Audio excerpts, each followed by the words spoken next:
kelas via online.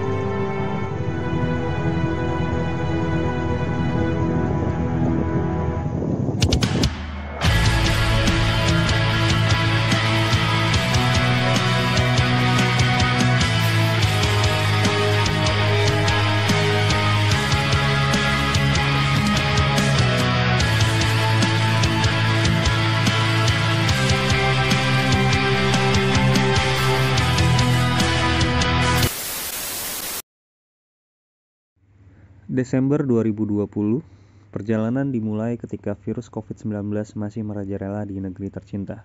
Berbekal surat antigen yang saat itu masih berlaku 7-12 hari, gua pergi mewujudkan salah satu cita-cita gua dan istri, perjalanan Jakarta-Sabang ditempuh dalam waktu 6 hari.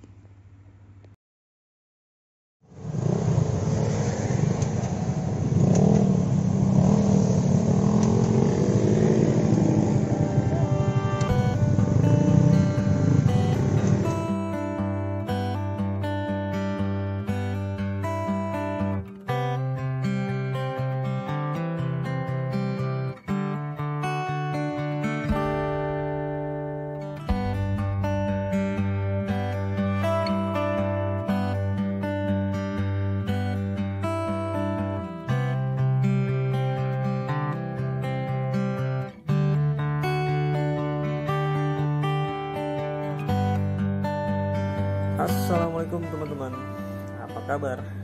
Gua harap kita semua dalam keadaan sehat walafiat dan selalu dimudahkan urusan dan rezekinya, amin. Perjalanan dimulai. Hari pertama perjalanan menuju ke Tugu 0 km Sabang, dan tujuan kota pertama kita adalah Bengkulu. Jalur yang akan gue lewati, pertama kita start dari Jakarta untuk menuju ke Pelabuhan Merak dan nyebrang ke Pulau Sumatera. Setelah itu kita lewat Bandar Lampung, kita lanjut ke pesisir barat, kita lewat Krui, terus sampai ke Bengkulu untuk tujuan pertama. Di sana akan stay 1 malam, kemudian esok harinya gue akan lanjut perjalanan ke Padang untuk kota kedua. Kemudian Bukit Tinggi, lanjut lagi perjalanan di hari berikutnya menuju ke Sibolga. Dari Sibolga, gue akan lanjut perjalanan menuju Blangpidi. Blangpidi dan Melabuh itu berdekatan, tapi gue memilih untuk di Blangpidi. Setelah itu, gue akan bablas ke Pelabuhan Ulelue untuk nyebrang ke Pulau Sabang. Kurang lebih seperti itu rute perjalanan yang akan gue ambil untuk trip kali ini. Perjalanan akan ditempuh kurang lebih selama 5 hari, 6 atau 7 hari normalnya. Start dari Jakarta sampai ke Sabang. Untuk hari pertama kita jalan ke Bengkulu.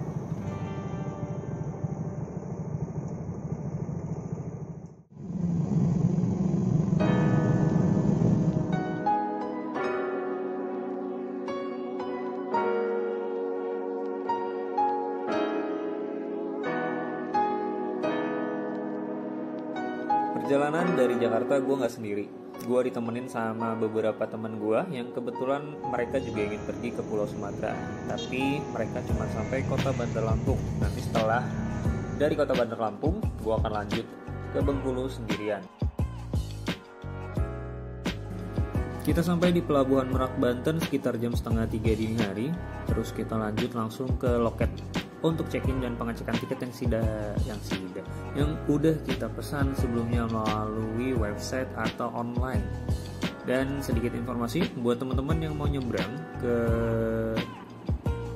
Bakauheni dari Pelabuhan Merak, itu pemesanan tiketnya hanya bisa melalui website atau aplikasi Verizi.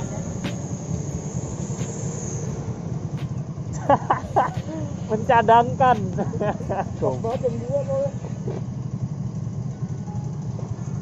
Jadi sekarang harus via online, nggak bisa ini.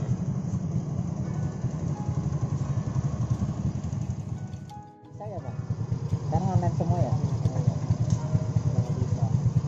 Makasih Pak.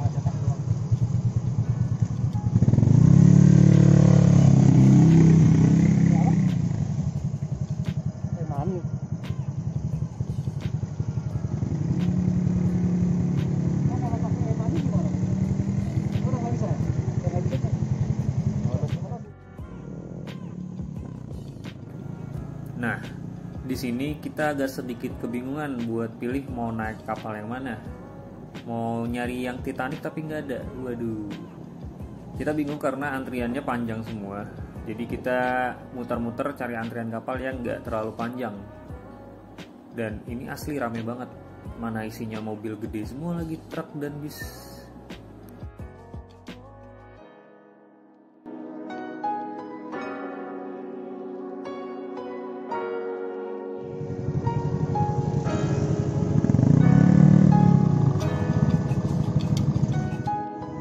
Dan akhirnya kita menemukan satu kapal yang cukup sedikit antriannya. Dan sebelum naik kapal, tiketnya nanti bakal dicek ulang oleh petugas. Setelah semuanya aman, baru deh kita bisa masuk ke kapal. Tapi tetap nunggu komando dulu, antri cuy.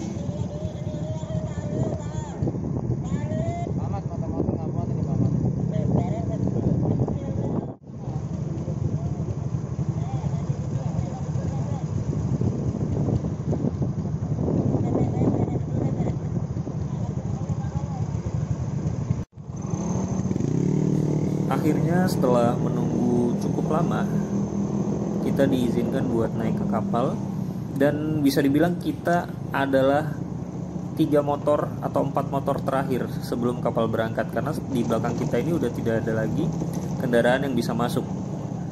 Benar-benar full kapalnya.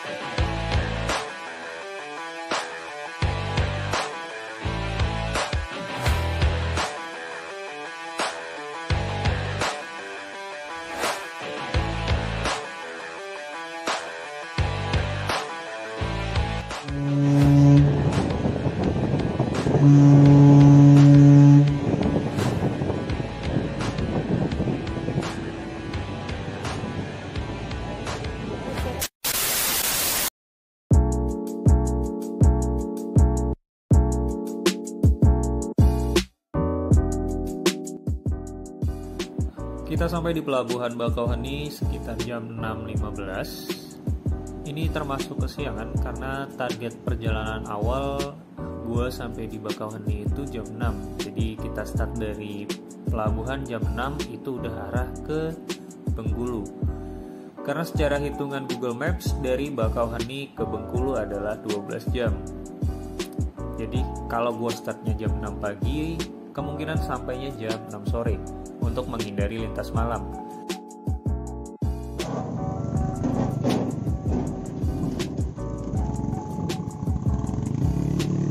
Jujur di sini gue agak sedikit khawatir karena Sumatera itu tidak bisa, atau lebih tepatnya tidak dianjurkan untuk lintas malam di Sumatera, apalagi kita riding sendiri karena lebih masih rawan dan jalurnya juga nggak aman ya.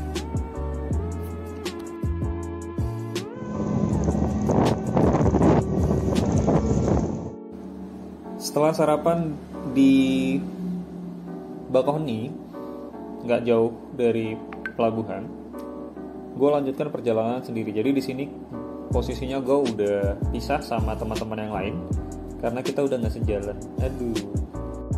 Lebih tepatnya karena mereka terlalu pagi kalau ke Bandar Lampung, sementara gue udah kesiangan kalau nggak segera jalan.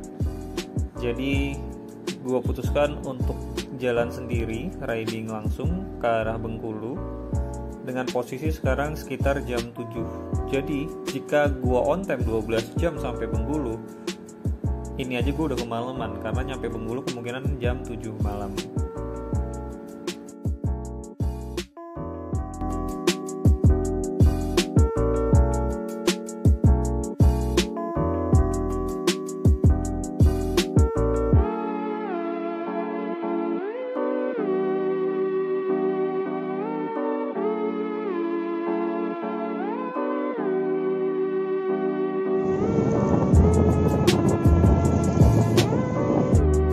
Setelah menempuh perjalanan sekitar 1,5 jam dari pelabuhan Bakauheni, akhirnya gue sampai di kota Bandar Lampung.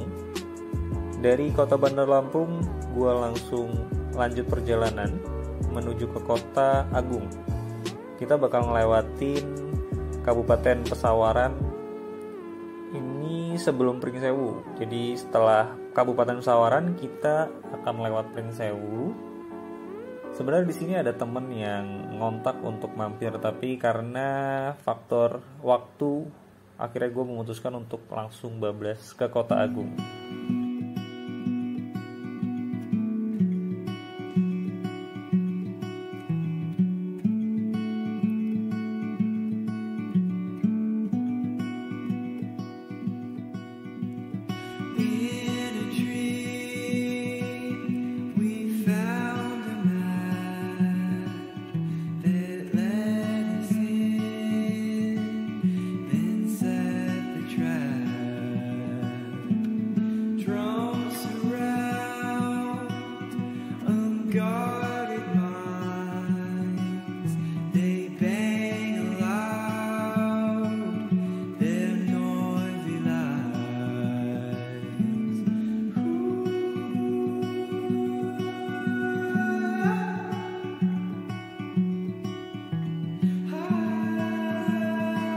Setelah melewati Kota Agung, di sini kita bakal menemukan jalur tanjakan yang sangat panjang.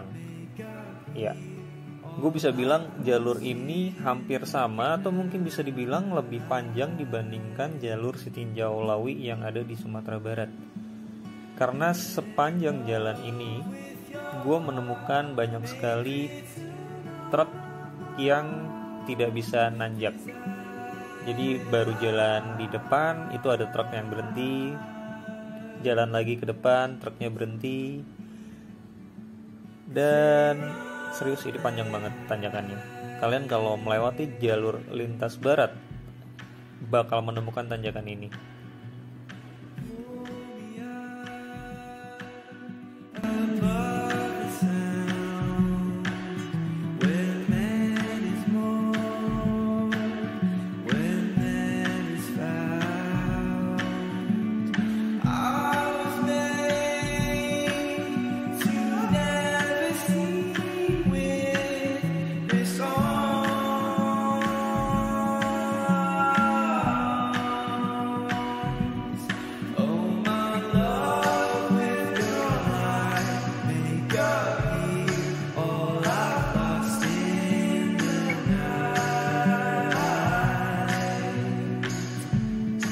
Ini masih satu kesatuan dengan jalur tanjakan yang tadi, belum selesai. Kelihatan kan? Jalur ini tinggi sekali sebenarnya.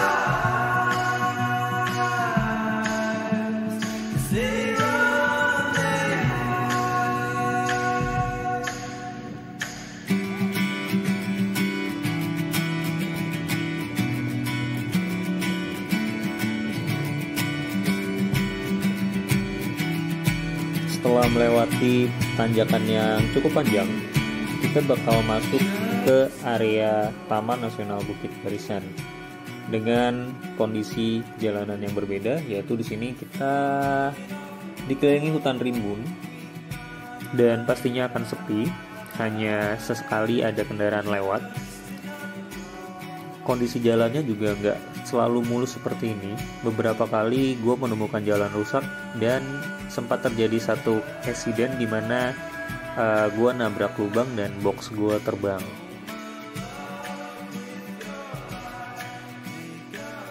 Di sini juga masih banyak monyet dan kera yang suka duduk-duduk di tengah jalan, jadi kita tetap harus hati-hati. Serta jalannya licin.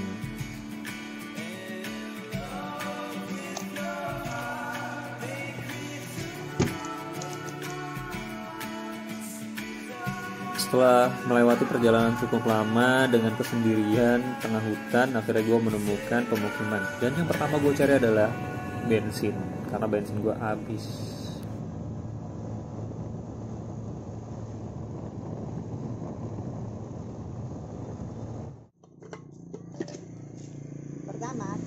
Sama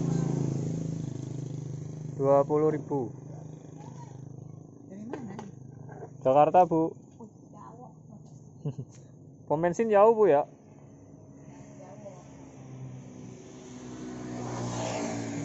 Habisan mau nggak mau.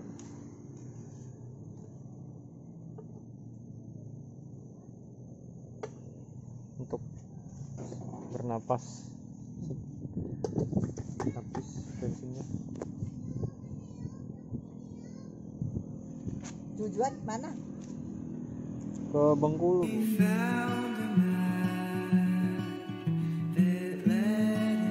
Kelebihan dari lintas barat Sumatera adalah view-nya. Di sini kita bakal sering banget menemukan pantai dan hutan. Jarang sekali mobil-mobil besar, truk atau bis lewat sini karena rata-rata mereka lewat jalur timur. Dan kekurangan dari jalur lintas barat ini adalah pom bensin yang sangat jarang. Jadi harus siap-siap bensin dan harus tahu takaran bensin motor kita masing-masing.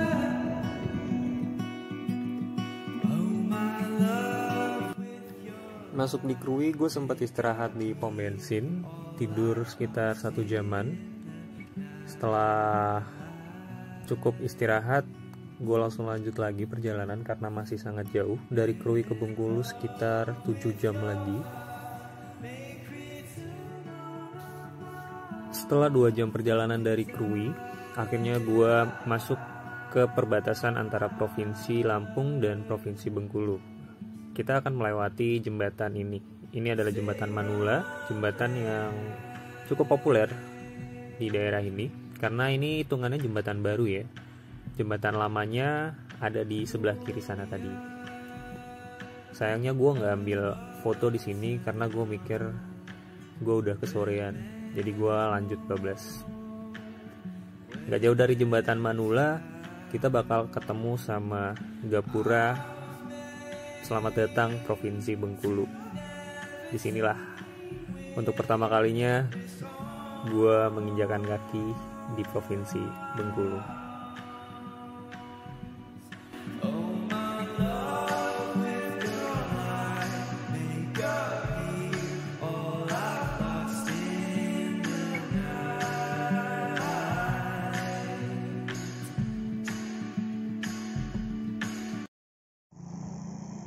Kalau ke Bengkulu masih berapa jam lagi, Pak?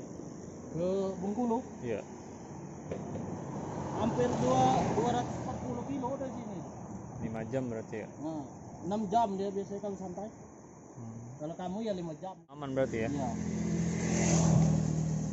Kami sering jam 12 dari sini. Dari sini? Iya, ke Bengkulu. 12 malam? Iya. Sendiri? Sendiri, kadang orang dua kan. Oh. Bagus jalurnya, Pak? Bagus. Cuman di daerah lewat mana ini dikit, nanti ada lubang-lubang. Oh iya. Orang Tapi dia kan kalau yang kesana kan ada yang lumayan tuh, ada hutan-hutannya juga tuh. Ada jalur hutannya juga, Pak? Kalau di sini nggak panjang kayak di sini. Hutannya cuma dikit-dikit di sini. Kalau di sini kan jauh betul, setengah jaman kan. Iya. Tadi box udah jalur hutan rusak kan. Lubang tuh, boknya terbang. Sendiri, Om? Sendiri.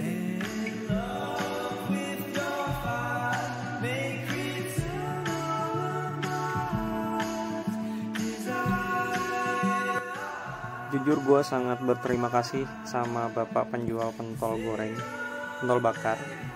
Karena setelah ngobrol sama beliau, gue jadi agak lebih tenang melanjutkan perjalanan. Jujur gue sampai Bintuhan ini sekitar jam 4 atau jam 3-an. Dan itu masih cukup jauh ke Bengkulu. Setelah dapat konfirmasi dari beliau kalau jalur dari Bintuhan ke Bengkulu aman untuk lintas malam, gue jadi lebih tenang untuk melanjutkan perjalanan. Terima kasih Bapak Pentol.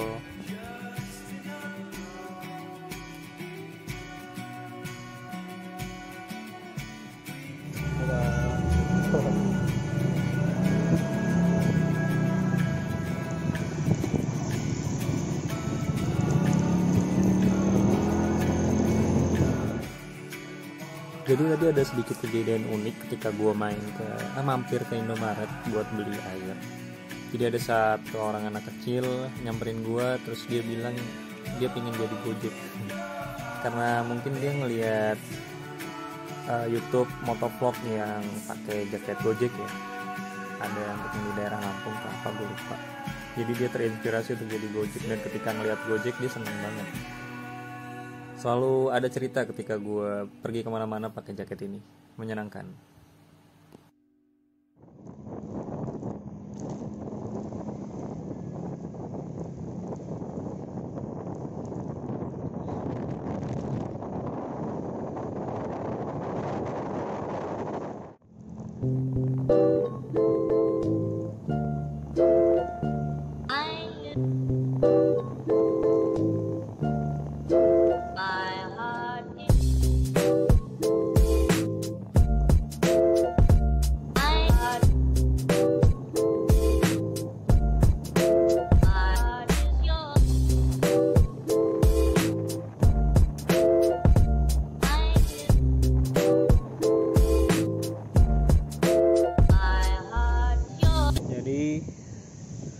Sekarang udah jam 5:30, terus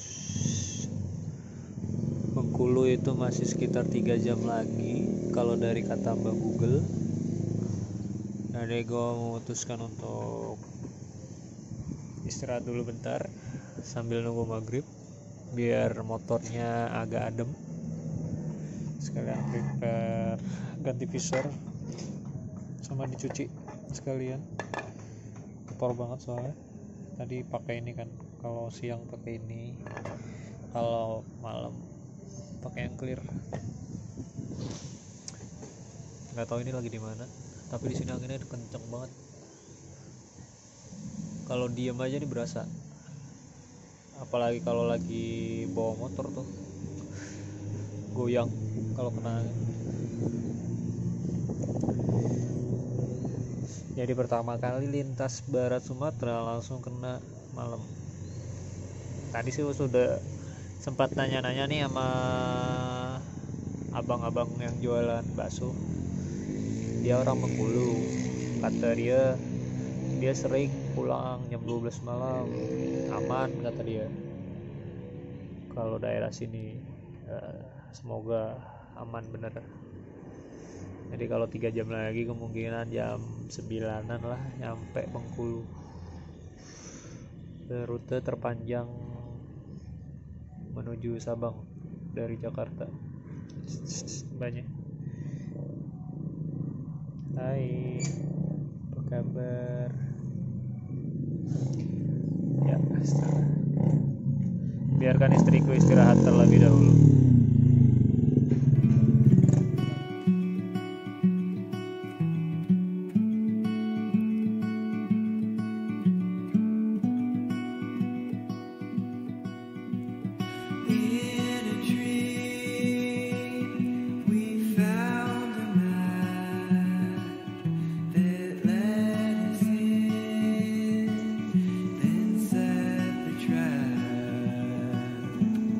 Drums around.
keluar dari kota mana itu habis maghrib jam setengah 7. Perjalanan baru sekitar setengah jam, hujan turun dan gua mau gak mau harus tetap melanjutkan perjalanan karena masih sangat jauh untuk sampai Bengkulu, sekitar 3 jaman lagi, dan sebenarnya gue udah capek banget kondisinya. Jadi perjalanannya dilanjutkan dalam kondisi sepanjang jalan sampai Bengkulu itu hujan, dan yang pasti sangat sepi dan gelap. Bisa dilihat ini perjalanan yang cukup creepy buat gue, karena jujur pertama kali gue lewat daerah sini dan langsung kena lintas malam. Apesnya lagi, sebenarnya di kanan kiri ini ada rumah seseka, nggak rapet, cuman ada, tapi kondisinya sedang mati lampu, jadi benar-benar gelap, hujan, sepi, lengkap sudah penderitaan hamba.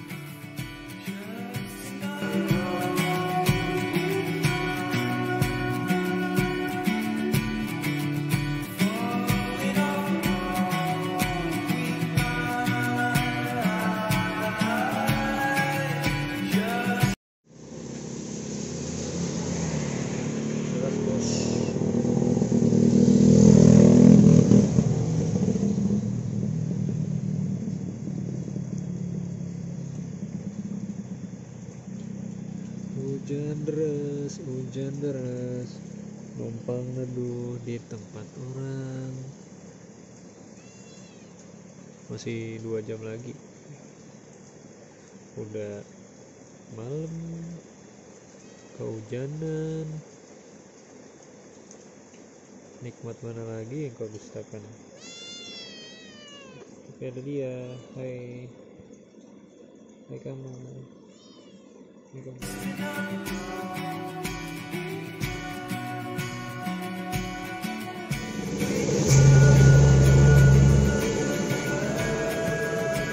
Dana kota, Bu. Perdana? Ya.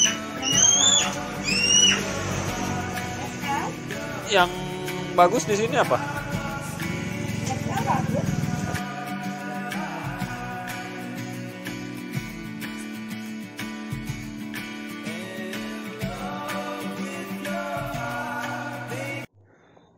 Zen Homestay Syariah. Parah sih ini, jorok banget ya. Gue lihat nih kasurnya. Ini tadi gue masuk kamar, baunya ini nggak bisa dikunci, kuncinya pakai ini, kuncinya rusak. Oke, katanya AC, nggak pakai AC, pakai kipas. TV apa ini, kotor, lampu nggak bisa hidup. Ini shower cuy, kayak gini gitu ya, ada air mancur di bawah gitu. Parah asli, ini penginapan paling parah yang pernah gue. Kalau nggak gara-gara udah capek banget, basah kuyup, ogah ya. Asli ini sangat-sangat tidak rekomendasi.